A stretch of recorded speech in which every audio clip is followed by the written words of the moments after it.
नमस्कार, आप सभी का स्वागत है हमारे यूट्यूब चैनल एम क्लासेस में और मैं हूं सुबोध सिंह। आज आपको पढ़ाऊंगा मैं लुसेंट का वो चैप्टर जिसका नाम है गुप्त साम्राज्य। आज आप लोगों को हम गुप्त साम्राज्य पढ़ाएंगे। इससे पहले जो भी लुसेंट की क्लास है उसका लिंक आपको डिस्क्रिप्शन बॉक्स में मिल जाएगा। जो छात्र पहली बार इस वीडियो को देख रहे हैं उनको मैं बता दूं, लुसेंट का जो प्रीवियस क्लास है मैंने दे रखा है, उसका लिंक आपको डिस्क्रिप्शन बॉक्स में मिल जाएगा, जहाँ से आप पीछे का क्लास देख सकते हैं। तो मैं बताना चाहूंगा, आज मैं गुप्त साम्राज्य पढ़ाऊंगा। इससे पहले मैं आप लोगों को कुछ गुड न्यूज बता दूं। वो गुड न्यूज क्या है आप स्क्रीन पे अभी देख लेंगे। जैसा कि आप अभी स्क्रीन पे देख रहे हैं, जो आपको यहाँ पे दिख रहा है, यहाँ पे मैं बताना चाह रहा हूँ कि Bihar ladies constable admit card आ चुका है। जो बिहार लेडीज लेडीज कांस्टेबल के लिए अप्लाई किए हैं उनके लिए एडमिट कार्ड आ चुका है, तो आप अपना एडमिट कार्ड डाउनलोड कर सकते हैं। ये एक गुड न्यूज है। दूसरा है आपका BPSSC Bihar police sergeant and S jail mains के लिए भरे थे, उसका डेट्स आ गया है, उसका मेंस का डेट्स आ गया है। उसके बाद तीसरा गुड न्यूज है, Bihar CTET BEd entrance exam का एडमिट कार्ड आ गया है, आप उसको भी डाउनलोड कर सकते हैं। और अगला है आपका बीएसबी बिहार एसटीईटी री एग्जाम का एडमिट कार्ड भी आ गया है। तो ये सारे एग्जाम है जिसका एडमिट कार्ड आ गया है। आप समय रहते एडमिट कार्ड नोट कर लेंगे, आप अपने एडमिट कार्ड को देख लेंगे। तो चलिए मैं सबसे पहले बताता हूँ बिहार पुलिस लेडी कांस्टेबल का एग्जाम डेट क्या दिया गया है। चलिए मैं आपको बता दूं इसके बारे में पहले। तो मैं आज क्लास लेने से पहले यही मैं आपको बताऊंगा कि किसका एग्जाम डेट क्या है, उसके बाद मैं आपको क्लास लूंगा। तो ये है आपका बिहार पुलिस लेडी कांस्टेबल के लिए जिन्होंने अप्लाई किया था, उनके लिए मैं बता दूं एग्जाम डेट उनको रखा गया 4/10/2020 को। 4/10/2020 स्क्रीन पे मैंने हाईलाइट कर दिया है। इसके लिए 454 पोस्ट था जिसके लिए अप्लाई हुआ था। और मैं बताना चाहूंगा आपका एग्जाम का डेट क्लियर हो गया, इसलिए पढ़ाई को आप जारी रखें। जो भी आप पढ़ाई की उसको आप रिवीजन करेंगे। तो ये रहा आपका लेडी कांस्टेबल का एग्जाम डेट। और एडमिट कार्ड आपको डाउनलोड होगा 15/9/2020 से। आज जैसा कि आप देख रहे हैं आपका 9 तारीख है, तो 15 से एडमिट कार्ड डाउनलोड होगा। तो आप समय रहते एडमिट कार्ड को डाउनलोड कर लेंगे, ठीक है। तो चलिए हम दूसरी के बारे में बता दें। अभी दूसरा था आपका यहाँ पे Bihar police mains exam date. अब इसका बिहार बीएसएससी के लिए एसआई और सर्जेंट के लिए मेंस का एग्जाम डेट दिया गया था, उसका एग्जाम डेट क्या है चलिए मैं आपको उसके बारे में बता दूं। तो देख लीजिए उसका जो एग्जाम डेट रखा गया है, आपका आपका प्री एग्जाम डेट रखा है 22/12/2019 को। पहले वाला था प्री, जो प्री हुआ था, ठीक है। और अभी मेंस जो आपका रखा गया 11/10/2020 को रखा गया, यानी 11/10/2020 का आपका मेंस एग्जाम होगा। तो ये भी गुड न्यूज है कि जो भी विद्यार्थी लोगों का डेट क्लियर नहीं था, अब डेट क्लियर हो गया। इसके लिए पोस्ट दिया गया था आपको 2446 पोस्ट, जो आप अभी स्क्रीन पे देख रहे हैं, ठीक है। तो चलिए अब बात कर लेते हैं अगले के बारे में। अगला आपका क्या था देख लेते हैं। अगला था आपका Bihar CTET BEd entrance exam admit card. तो इसके लिए भी डेट क्लियर हो चुका है। अब इसका एग्जाम का डेट क्या है मैं आपको बता देता हूँ। स्क्रीन पे जैसा कि आप देख रहे हैं खुल रहा है।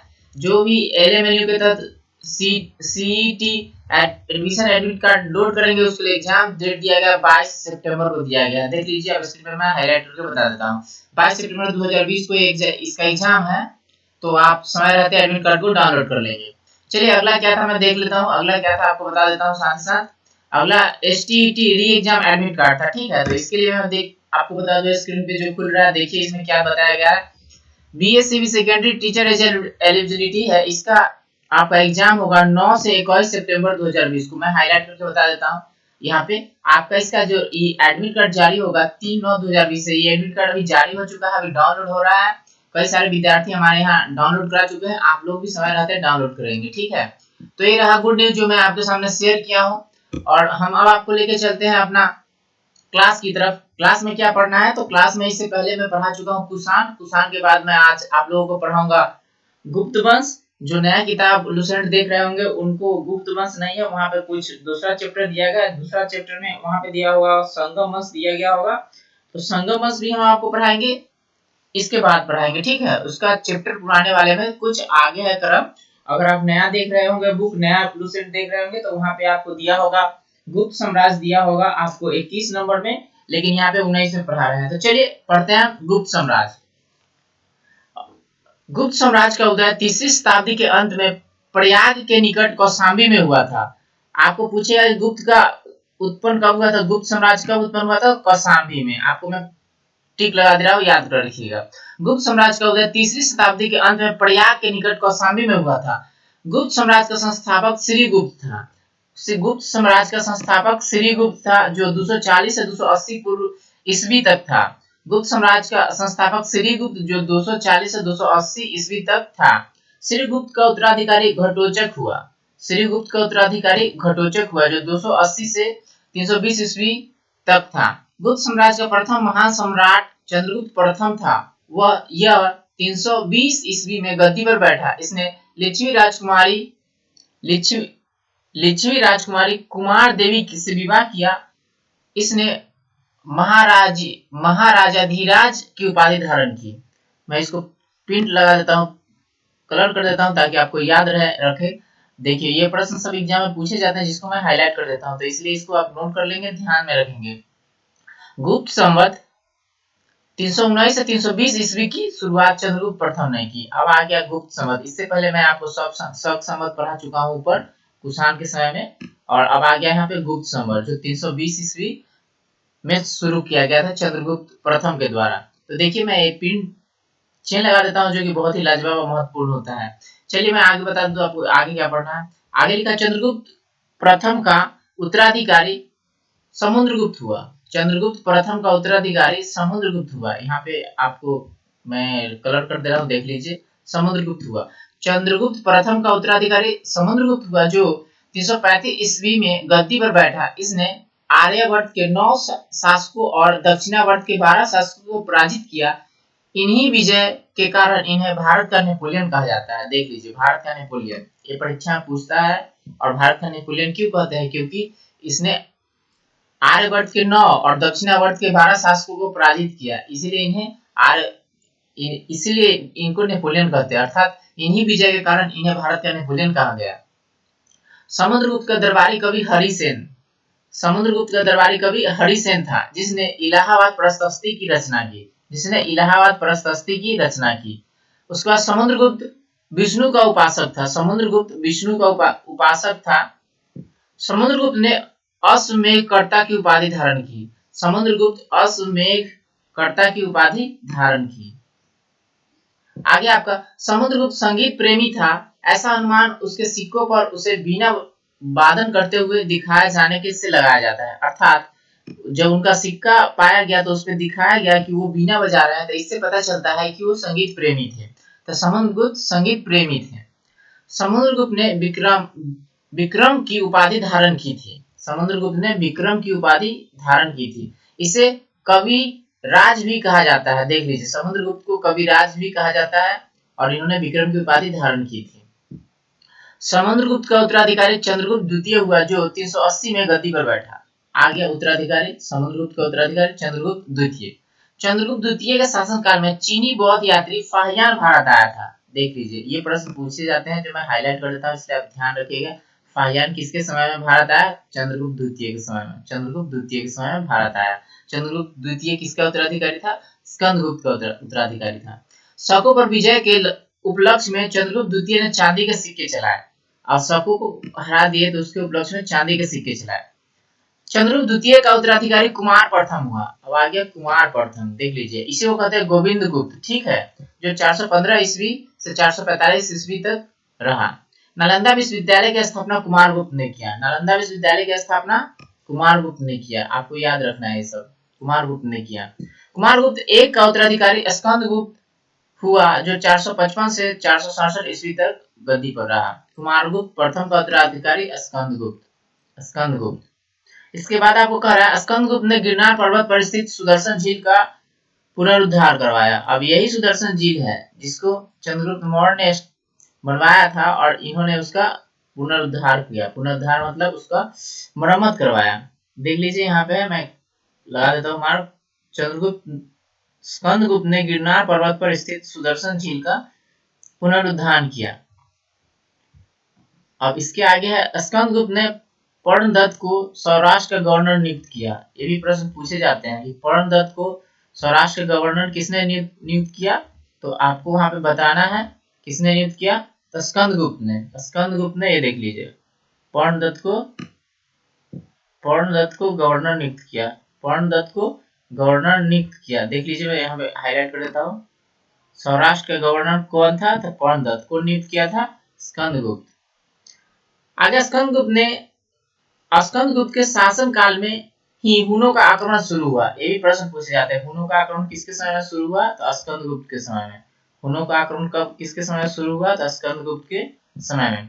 अंतिम गुप्त शासक भानुगुप्त था। अंतिम गुप्त शासक भानुगुप्त था। अंतिम गुप्त शासक भानुगुप्त था।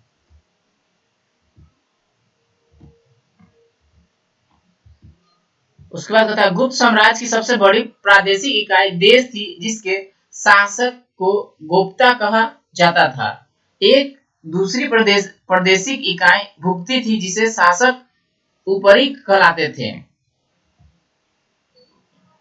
पुलिस विभाग का मुख्य अधिकारी दंडासीप कहलाते थे। अगर पुलिस विभाग का कोई मुख्य अधिकारी था तो उसको कहते थे दंडासीप। पुलिस विभाग के साधारण कर्मचारी को जाट एवं भाट कहा जाता था। अगर पुलिस विभाग के साधारण कर्मचारी है तो वो हो गया जाट और भाट। गुप्त के समय में कहा जाता। प्रशासन की सबसे छोटी इकाई ग्राम थी। ये आपको पूछा जाता है कि गुप्त समय में प्रशासन की सबसे छोटी इकाई कौन सी थी? तो ग्राम थी। गुप्त समय में प्रशासन की सबसे छोटी इकाई कौन सी थी? ग्राम थी। ग्राम का प्रशासन ग्राम सभा द्वारा संचालित होता था। ग्राम सभा का मुखिया ग्रामीण कहलाता था एवं अन्य सदस्य महत्तर कहलाते थे। ग्राम समूह की छोटी इकाई को पेट कहा जाता था। गुप्त साम्राज्य गुप्त शासक कुमारगुप्त के दामोदर पुत्र ताम्रपत्र में भूमि बिक्री संबंधी अधिकारियों के क्रियाकलापों का उल्लेख है। देख लीजिए, आप हो गया कुमारगुप्त गुप्त शासक कुमारगुप्त के दामोदरपुर, यहाँ पे लिखा हुआ दामोदरपुर ताम्रपत्र। दामोदरपुर ताम्रपत्र से यह पता चला है कि भूमि जो बिक्री होता था उसका लेखा जोखा है, यानी उसका क्रियाकलाप उल्लेख किया गया है। भू राजस्व कुल उत्पाद का 1/4 से 1/6 भाग हुआ करता था। यानी गुप्त के समय में जो भू राजस्व होता था 1/4 से 1/6 भाग हुआ करता था। आर्थिक उपयोगिता के आधार पर निम्न प्रकार की भूमि थी। क्षेत्र था कृषि करने योग्य, वास करने योग्य, चारागाह भूमि, पशुओं का चराने योग्य, खिल्ले। ऐसी भूमि जो जोतने योग्य नहीं है, आपको याद रखना है, खिल्ले ये पूछता है। ऐसी भूमि जो जोतने योग्य नहीं है। अपरहत, ऐसी भूमि जो जंगली होते हैं। आप इन दोनों को याद रखिएगा, ठीक है। क्षेत्र से तो आप जान जाइएगा कृषि करने योग्य, वास्तु से जान जाइएगा वास करने योग्य, चरागाह से भी क्लियर हो जा रहा है, लेकिन खिल और अपरह से आप नहीं समझ पाएंगे, इसलिए याद रखना है, आपको हाईलाइट कर दे रहा हूं। खिल्ले अर्थात ऐसी भूमि जो जोतने योग्य नहीं होती थी। अपरहत ऐसी भूमि जो जंगली होती थी। सिंचाई के लिए रहट या घंटी यंत्र का प्रयोग होता था। देख लीजिए, सिंचाई के लिए किस चीज का? रहट या घंटी यंत्र का प्रयोग होता था। श्रेणी के प्रधान को ज्येष्ठ कहा जाता था। आप जो श्रेणी में जो प्रधान होते थे उनको ज्येष्ठ कहकर पुकारा जाता था। गुप्त काल में उज्जैन सर्वाधिक महत्वपूर्ण व्यापारी केंद्र था। ये भी पूछा जाता है गुप्त काल में सर्वाधिक महत्वपूर्ण व्यापारी केंद्र कौन सा था? तो आपको बता देना है उज्जैन। गुप्त राजाओं ने सर्वाधिक स्वर्ण मुद्राएं जारी की। अब देख लीजिए, सबसे उत्कृष्ट कुषाण किया था और सबसे ज्यादा स्वर्ण मुद्रा जारी किया गुप्त। ठीक है, इसकी स्वर्ण मुद्राओं को अभिलेखों में दिनार कहा गया है। यानी वो जो जारी किए थे ना सोने की मुद्रा, उसको दिनार कहा गया अभिलेखों में। तो ये है महत्वपूर्ण प्रश्न जो आपको बनते हैं, जो जिसको मैंने हाईलाइट कर दिया है। अब आगे देखते हैं क्या है। कास्तों का सर्वप्रथम वर्णन याज्ञवल्क्य स्मृति में मिलता है। यानी कास्त के बारे में अगर आपको पढ़ना होगा, जानना होगा, तो आपको क्या पढ़ना होगा? याज्ञवल्क्य पढ़ना होगा। याज्ञवल्क्य स्मृति में कास्त को बारे में पहली बार वर्णन किया गया। जाति के रूप में कास्तों का सर्वप्रथम वर्णन ओशनम स्मृति में। अगर जाति के रूप में जानना है आपको तो ओशनम स्मृति पढ़ना होगा। विंध्य जंगल में सवर जाति के लोग अपने देवताओं को मनुष्य का मांस चढ़ाते थे। देख लीजिए, सवर जाति के लोग अपने देवताओं को क्या करते थे? मनुष्य का मांस चढ़ाते थे। पहली बार किसी ने सती होने का प्रमाण 510 ईस्वी के भानुगुप्त के एरन अभिलेख से मिलता है। देख लीजिए, ये बहुत ही लाजवाब है और महत्वपूर्ण है, आपको याद रखना है। भानुगुप्त के एरन अभिलेख से सर्वप्रथम सती होने का प्रमाण मिलता है, जिसमें किसी भोजराज की मृत्यु पर उसकी पत्नी के सती होने का उल्लेख मिलता है। देख लीजिए, भानुगुप्त अभिलेख में भोजराज की मृत्यु होने पर उसके पत्नी का सती होने का उल्लेख मिलता है। गुप्त काल में वेश्यावृत्ति करने वाली महिलाओं को गणिक कहा जाता था। वृद्ध वेश्याओं को कुटनी कहा जाता था। गुप्त सम्राट वैष्णव धर्म के अनुयायी थे। आपको याद रखना है, वैष्णव धर्म के अनुयायी थे गुप्त सम्राट, यानी वैष्णव धर्म को मानते थे तथा उन्हें इससे राजधर्म बनाया था विष्णु का वाहक गरुड़ गुप्तों की राज चिन्ह थी। अब देख लीजिए, गुप्तों की जो राज चिन्ह थी वो गरुड़ थी, और गरुड़ के कौन है? विष्णु का वाहक है। गुप्त काल में वैष्णव धर्म संबंधी सबसे महत्वपूर्ण अवशेष देवगढ़ झांसी का दशावतार मंदिर है। आपको ऐसे ही पूछ सकता है दशावतार मंदिर कौन धर्म से संबंधित है, तो आप क्या बताएंगे?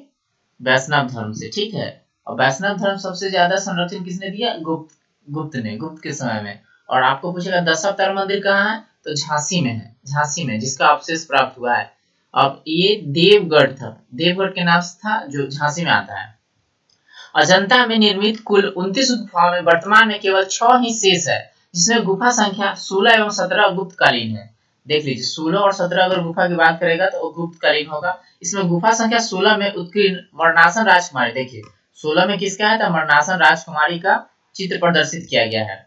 गुफा संख्या 17 के चित्र को चित्रशाला कहा गया। देख लीजिए, 17 नंबर अगर है तो उसको कहते हैं चित्रशाला। चित्रशाला 17 नंबर को कहा गया है।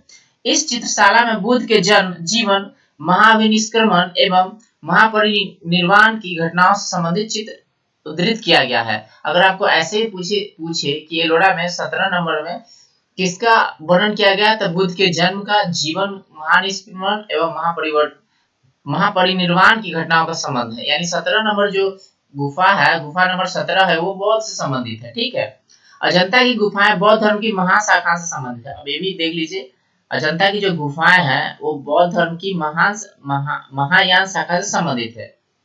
गुप्त काल में निर्मित अन्य गुफा बाघ की गुफा है, जो ग्वालियर से समीप बाघ नामक स्थान पर है। देख लीजिए, अब आ गया गुप्त काल में निर्मित अन्य गुफा। बाघ की गुफा कहाँ है? बाघ की गुफा कहाँ है? ग्वालियर के समीप है। बाघ की गुफा कहाँ है? ग्वालियर के समीप है। विंध्य पर्वत को काटकर बनाया गया है। ये जो बाघ की गुफा है, विंध्य पर्वत को काट करके बनाया गया है। विंध्य पर्वत को काट करके बनाया गया है बाघ की गुफाएं। अब आगे आपका चंद्रगुप्त द्वितीय के शासनकाल में संस्कृत भाषा का सबसे प्रसिद्ध कवि कालिदास थे। अब ये भी पूछता है कि कालिदास किसके दरबार में थे, तो चंद्रगुप्त द्वितीय के। चंद्रगुप्त द्वितीय के। कालिदास किसके कवि थे, तो संस्कृत के कवि थे। चंद्रगुप्त द्वितीय के दरबार में रहने वाले आयुर्वेदाचार्य धन्वंतरी भी थे। अब देख लीजिए, धन्वंतरी के बारे में पूछता है। ये आयुर्वेद की आचार्य थे, जो किसके दरबार में थे? चंद्रगुप्त द्वितीय के दरबार में थे। आगे आपका गुप्त काल में विष्णु शर्मा द्वारा लिखित पंचतंत्र। देख लीजिए, पंचतंत्र के लेखक कौन है? विष्णु शर्मा। पंचतंत्र के लेखक विष्णु शर्मा किसके दरबार में रहते थे? गुप्त काल में रहते थे। संसार का सर्वाधिक प्रचलित ग्रंथ माना जाता है। बाइबिल के बाद इसका स्थान दूसरा है, यानी एक नंबर पर बाइबिल है, दूसरा है आपका पंचतंत्र। किसने लिखा? विष्णु शर्मा ने। इसे 5 भागों में बांटा गया है। पहला आपका मित्रवेद, दूसरा आपका मित्रलाभ, तीसरा संधि विग्रह, चौथा लब्ध प्रनाश, पांचवा आपका अपरिच्छाकारित्व। आर्यभट्टीन एवं सूर्य सिद्धांत नामक ग्रंथ लिखे हैं। अब देखिए, आर्यभट्टीन लिखे हैं और सूर्य सिद्धांत आर्यभट्ट लिखे, ये 2 पुस्तक जिसका नाम है आर्यभट्टीन एवं सूर्य सिद्धांत। इसी ने सर्वप्रथम बताया कि पृथ्वी सूर्य के चारों ओर घूमती है। पृथ्वी सूर्य के चारों ओर घूमती है, यह सबसे पहले आर्यभट्ट ने बताया था, सबसे पहले। चंद्रगुप्त द्वितीय के दरबार में रहने वाले कुछ प्रमुख विद्वान थे आर्यभट्ट, बारामीर, धन्वंतरी, ब्रह्मगुप्त। आपको याद रखना है, ये सब पूछे जाते हैं कि इसके दरबार में रहते थे। किसी न किसी एक का नाम पूछ लेगा आपसे एग्जाम में। ठीक है, यहाँ मिलान करने वाला में चंद्रगुप्त के दरबार में ये सब रहते थे कुछ फेमस, आर्यभट्ट, बारामीर, धन्वंतरी, ब्रह्मगुप्त। जैसे आर्यभट्ट किसे संबंधित थे, तो वो सूर्य सिद्धांत लिखे थे। बारामीर खगोल शास्त्र से, धन्वंतरी थे आपका आयुर्वेद से, और ब्रह्मगुप्त भी खगोल शास्त्र थे। ठीक है, आगे आपका पुराणों की वर्तमान रूप में रचना गुप्त काल में हुई थी। यानी पुराण जो आप देख रहे हैं, पुराण जो देख रहे हैं, उसकी जो रचना हुई गुप्त काल में हुई है। इसमें ऐतिहासिक परंपराओं का उल्लेख है।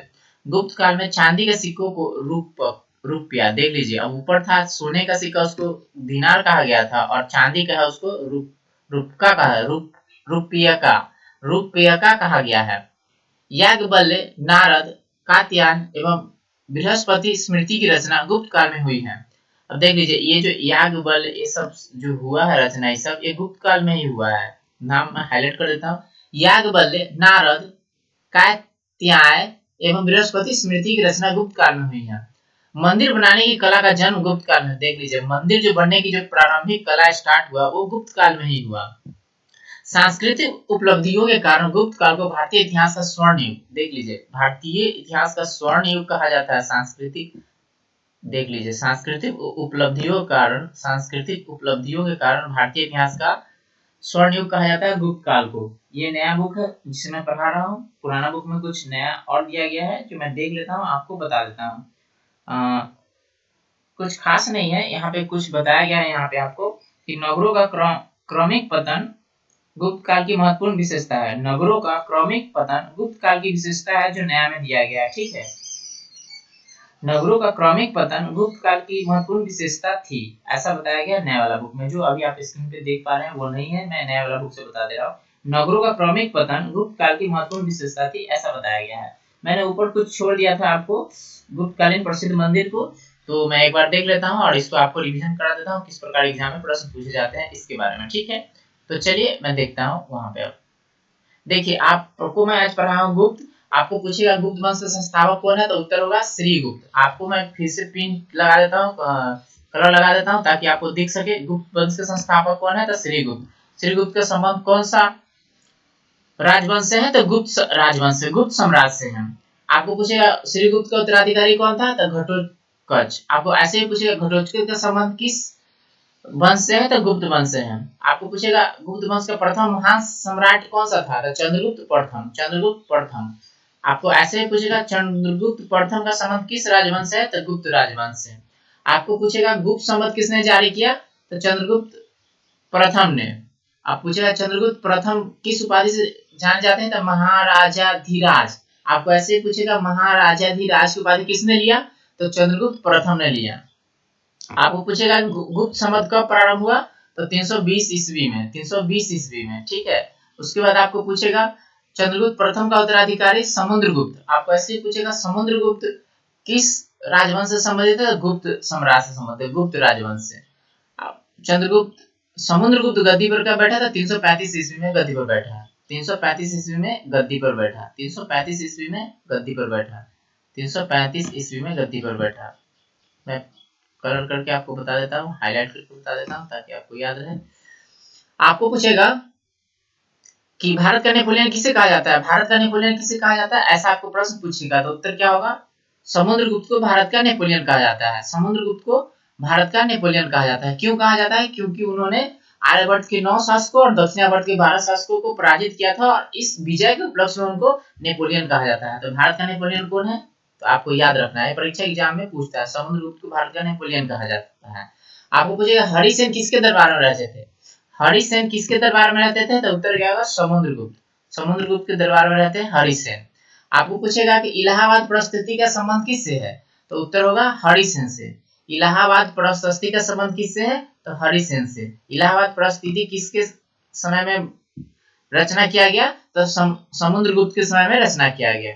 आपको पूछेगा समुद्रगुप्त किसके उपासक थे, समुद्रगुप्त किसके उपासक थे, तो विष्णु के उपासक थे। आपको पूछेगा अश्वमेधकर्ता की उपाधि किसने धारण की, अश्वमेधकर्ता की उपाधि किसने धारण की, तो अश्वमेधकर्ता की उपाधि किसने धारण की, समुद्रगुप्त ने, समुद्रगुप्त ने। आपको पूछेगा कौन सा ऐसे राजा थे जो संगीत प्रेमी बताए गए हैं, तो समुद्रगुप्त को संगीत प्रेमी बताया गया है। आपको ऐसे भी पूछेगा कि किस राजा का चित्र बिना बजाते हुए सिक्कों पे पाया गया है, सिक्कों पे पाया गया, तो उत्तर क्या होगा, समुद्रगुप्त। समुद्रगुप्त को बिना बजाते हुए सिक्कों पे पाया गया है, इससे पता चलता है कि वो संगीत प्रेमी थे।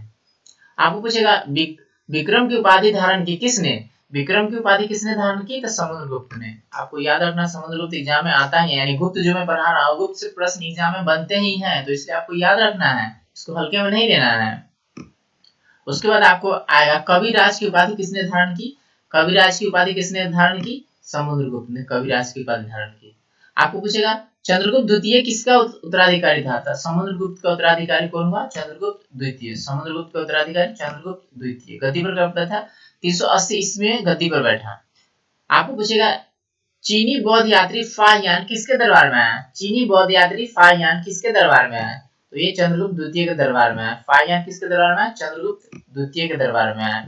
आपको पूछेगा चंद्रगुप्त द्वितीय, आपको ऐसे पूछेगा कुमारगुप्त किसका उत्तराधिकारी हुआ, कुमारगुप्त चंद्रगुप्त द्वितीय का उत्तराधिकारी हुआ। आपको टिक लगा देता हूँ, याद रखना है आपको। या इसी को गोविंद गुप्त कहा जाता है, इसी को गोविंद गुप्त कहा जाता है। आपको सबसे महत्वपूर्ण प्रश्न ऐसे पूछेगा, नालंदा विश्वविद्यालय की स्थापना किसने की? नालंदा विश्वविद्यालय की स्थापना किसने की? तो उत्तर होगा कुमार गुप्त ने। नालंदा विश्वविद्यालय की स्थापना किसने की? कुमार गुप्त ने। आपको पूछेगा कुमार गुप्त का उत्तराधिकारी कौन हुआ? स्कंद गुप्त। स्कंद गुप्त आपको याद रखना है, कुमार गुप्त का उत्तराधिकारी स्कंद गुप्त। आपको पूछेगा सुदर्शन झील का पुनरुद्धार किसने करवाया? स्कंद गुप्त ने। सुदर्शन झील का पुनरुद्धार किसने करवाया? स्कंद गुप्त ने।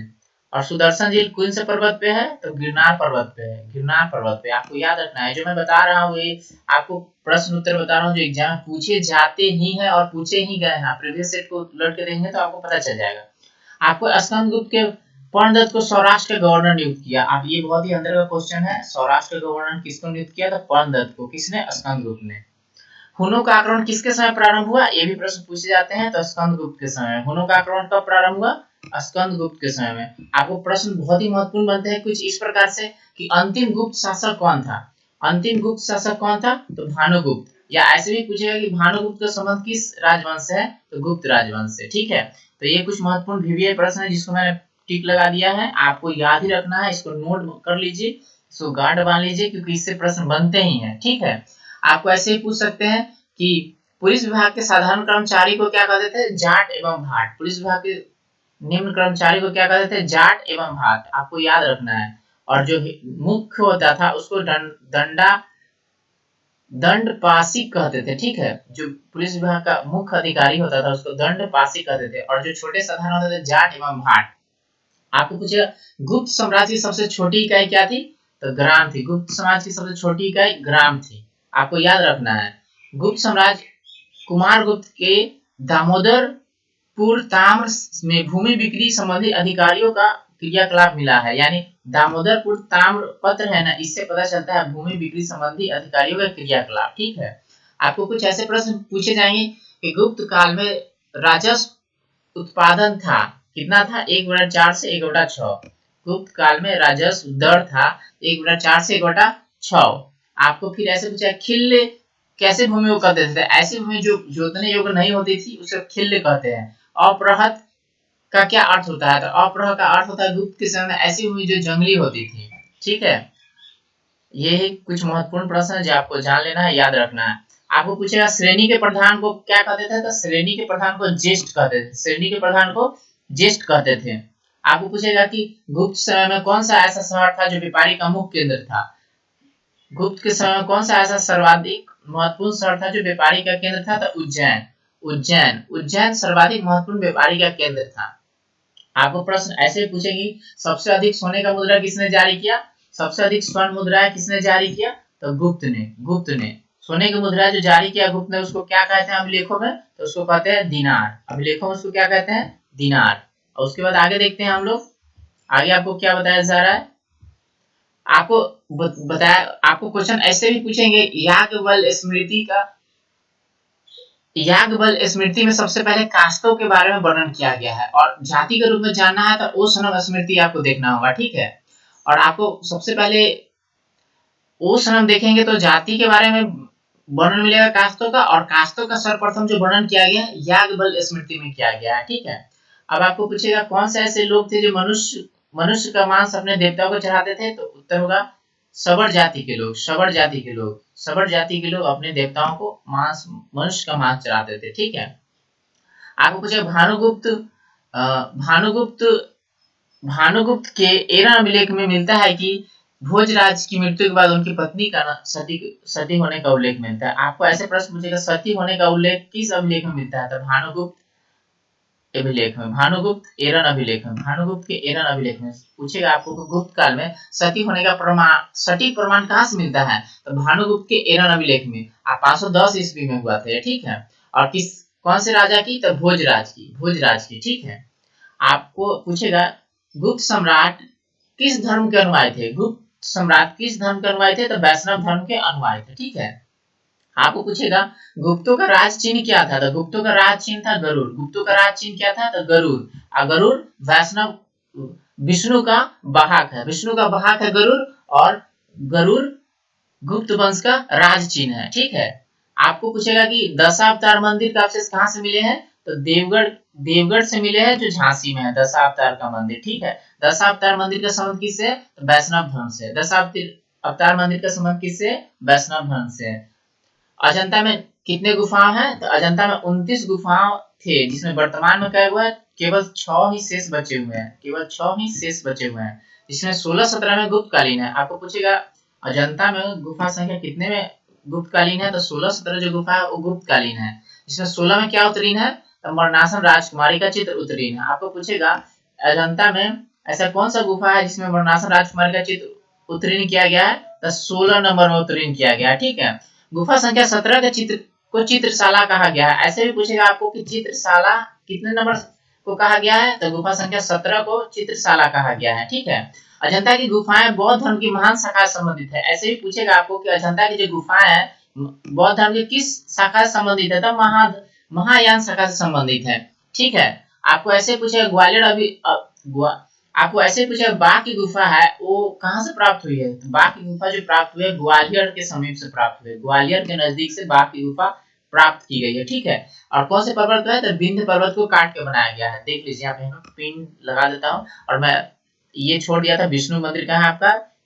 तिगवा जबलपुर में है आपका। शिव मंदिर कहाँ है? भुमरा। उसके बाद पार्वती मंदिर कहाँ है? नयना कुठार। और दशावतार मंदिर कहाँ है? देवगढ़ झांसी, जो मैं अभी आपको पढ़ाया। ठीक है, तो ये है कुछ महत्वपूर्ण प्रश्न जिसको मैं टिक लगा दिया हूँ, पिन लगा दिया हूँ। आपको उम्मीद कर रहा हूँ कि समझ में आ रहा है। समझ में आ रहा है तो कृपया दोस्तों में इसको शेयर कीजिए ताकि वो भी अपने ज्ञान को बढ़ा सके। और अभी अभी मैं बताया कि एग्जाम का डेट क्लियर होने लगा है, तो आप अपनी पढ़ाई को जारी रखें। जितना से जितना अधिक रिवीजन करेंगे उतना ही आपको बेहतर मिलेगा, उतना ही बेहतर आपको स्कोर होगा। इसलिए मैं आपसे गुजारिश करना चाहूंगा, आपको पसंद आ रहा है तो वीडियो को लाइक कीजिए, दोस्तों में शेयर कीजिए। अगर आप कोई सुझाव देना चाहते हैं तो आप हमें कमेंट करके बता सकते हैं। चलिए आगे देखते हैं। आपको यहाँ पे पूछेगा कालिदास किसके दरबार में रहते थे? तो कालिदास आपको चंद्रगुप्त द्वितीय के दरबार में रहते थे। मैं टिक लगा देता हूँ। आपको पूछेगा कालिदास किस भाषा के कवि थे? संस्कृत भाषा के कवि थे, संस्कृत भाषा के कवि थे। ठीक है, आपको पूछेगा चंद्रगुप्त द्वितीय के दरबार में रहने वाले आयुर्वेदाचार्य कौन थे? तो धन्वंतरी थे। आपको पूछेगा धन्वंतरी का संबंध किससे है? आयुर्वेद से। धन्वंतरी का संबंध किससे है? आयुर्वेद से। धन्वंतरी किसके दरबार में रहते थे? चंद्रगुप्त द्वितीय के दरबार में रहते थे। आपको फिर पूछेगा पंचतंत्र के लेखक कौन है? पंचतंत्र के लेखक कौन है? तो आपको बताना है विष्णु शर्मा। विष्णु शर्मा किसकी कृति है? विष्णु शर्मा की कृति क्या है? तो पंचतंत्र है। पंचतंत्र के लेखक कौन है? विष्णु शर्मा। किस भाषा में लिखा? संस्कृत भाषा में लिखा। आपको पूछेगा कि दुनिया में सबसे अधिक प्रचलित ग्रंथ कौन सा है? तो बाइबल। दुनिया में सबसे अधिक प्रचलित ग्रंथ कौन सा है? बाइबल। और दूसरा नंबर पर कौन सा है? तो पंचतंत्र। पंचतंत्र दूसरे नंबर पर है। आप पंचतंत्र को कितने भागों में बांटा गया? 5 भागों में बांटा गया। आपको अगला पूछेगा आर्यभट्टियन किसने लिखा? आर्यभट्टियन और सूर्य सिद्धांत किसने लिखा? तो आर्यभट्ट ने लिखा। आपको ऐसे पूछेगा पृथ्वी सूर्य के चारों ओर घूमती है, यह सबसे पहले किसने सिद्ध किया? किसने बताया? तो सबसे पहले आर्यभट्ट ने बताया। ठीक है, चंद्रगुप्त द्वितीय के दरबार में रहने वाले कुछ खास विद्वान थे, जैसे आर्यभट्ट, बारामिहिर, धन्वंतरी एवं ब्रह्मगुप्त, जिसको मैंने टिक लगा दिया है। ठीक है, आपको पूछेगा पुराणों की वर्तमान रचना किसके समय में हुई? तो पुराण की रचना हुई गुप्त काल में। पुराण की रचना हुई गुप्त काल में। सबसे अधिक गुप्त काल में जो चांदी के सिक्के चलाए गए उसको क्या कहते थे? गुप्त काल में जो चांदी के सिक्के चलाए गए उसको क्या कहते थे? उसको रुपया का कहते थे, रुपये का। आपको पूछेगा याज्ञवल्क्य किसके समय में रचना किया गया?